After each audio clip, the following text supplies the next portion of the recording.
श्याम गांव से शहर जॉब करने आया था। उसकी फाइनेंशियल कंडीशन अच्छी नहीं होने की वजह से उसे रहने के लिए एक ऐसे मकान की तलाश थी जो उसके लिए अफोर्डेबल हो। शहर के मेन रोड पे एक हवेली था। हवेली की बिल्डिंग पुरानी हो चुकी थी, जिसकी वजह से उस बिल्डिंग में कोई नहीं रहना चाहता था। काफ़ी दिनों से वो हवेली खाली पड़ा था। श्याम के पास पैसे कम होने की वजह से उस हवेली में रहने के अलावा उसके पास दूसरा कोई ऑप्शन नहीं था।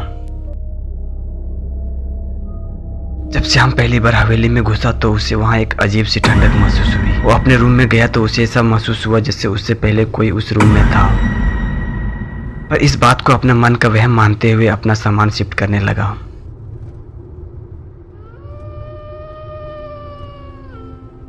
उस रात जब वो बाहर से खाना खाकर आया तो उसका रूम में सारा सामान बिखरा हुआ था। उसे ये चीज़ बहुत ही अजीब लगी क्योंकि उसने कुछ देर पहले ही सब सामान सेट किया था। पर फिर उसकी नज़र कमरे की खुली हुई खिड़की पर गई और उसने सोचा शायद हवा से चीज़ें बिखर गई होंगी। श्याम बहुत थका हुआ था, इसलिए वो सीधा जाकर सो गया। अचानक आधी रात उसके दरवाजे पर जोरों से किसी ने नॉक किया, जिससे उसकी नींद टूट गई। इतनी रात में किसी का आना अजीब था। जब उसने गेट खोला तब सामने कोई वॉचमैन यूनिफॉर्म में खड़ा था। श्याम ने उससे पूछा कि ऐसा क्या हुआ जो उसने इतनी रात को उठा दिया।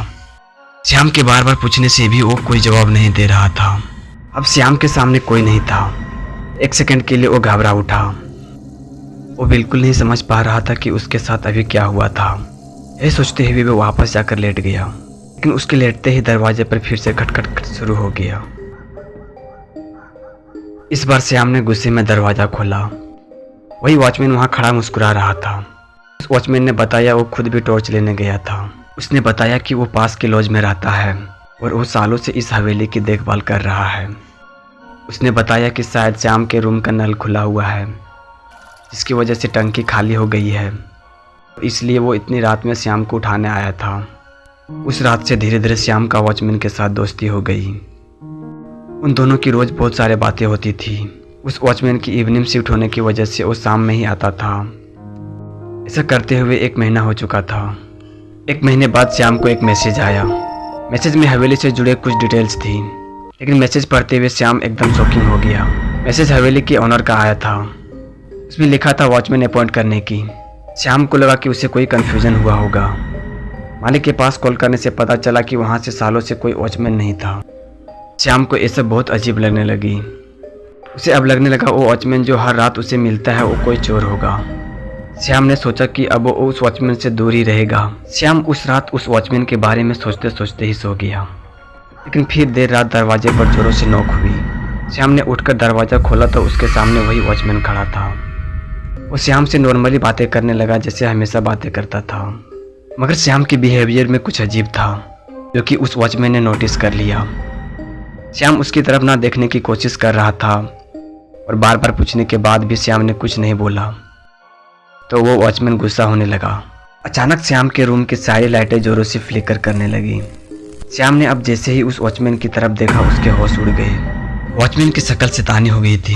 पूरे कमरे में अजीब डरावनी आवाज़ें आने लगी थी। श्याम अब बेहद डर चुका था और वॉचमैन धीरे धीरे उसकी तरफ बढ़ रहा था। उसने अचानक ही श्याम का गला पकड़ लिया और उसका दम घुटने लगा।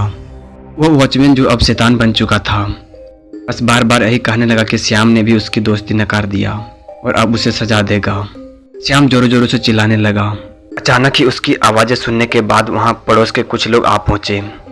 उस सबके आते ही वॉचमैन कहीं गायब हो गया। श्याम अपना गला पकड़े ही डर के मारे बुरी तरह काँप रहा था। श्याम पूरी रात वॉचमैन के डर में कपकपाता रहा। अगले दिन श्याम ने आसपास से पूछा तो उसे एक बुजुर्ग से पता चला कि उस हवेली में करीब 20 साल पहले एक वॉचमैन हुआ करता था जो लंगड़ा था। हवेली के कुछ लोग उसका खूब मजाक उड़ाते थे। एक दिन उस वॉचमैन ने उस हवेली की खिड़की से कूदकर अपनी जान दे दी। श्याम ये सब सुनकर उस हवेली को उसी वक्त छोड़ दिया।